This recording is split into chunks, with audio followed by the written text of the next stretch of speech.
தேவனுடைய நாமம் மகிமைப்படுவதாக.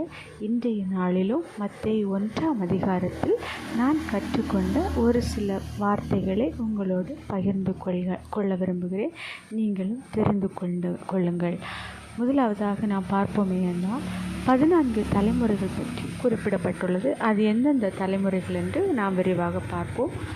முதலாவதாக ஆபிரகாம் முதல் தாவீது வரைக்கும் 14 தலைமுறைகள்.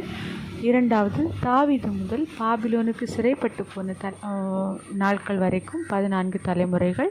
மூன்றாவதாக பாபிலோனுக்கு சிறைப்பட்டு போன நாட்களிலிருந்து நம்முடைய இயேசு கிறிஸ்து பிறந்தது வரைக்கும் 14 தலைமுறைகளாக பிரிக்கப்பட்டுள்ளது. அடுத்தது இயேசு கிறிஸ்துடைய பெற்றோர் யார் என்றால் யோசேப்பு, மரியாள். இவர்களுக்கு நிச்சயமாயிருந்த நேரத்தில் மரியாள் பரிசுத்த ஆவியினாலே கர்ப்பவதியாகி ஒரு குமாரனை பெற்றார்.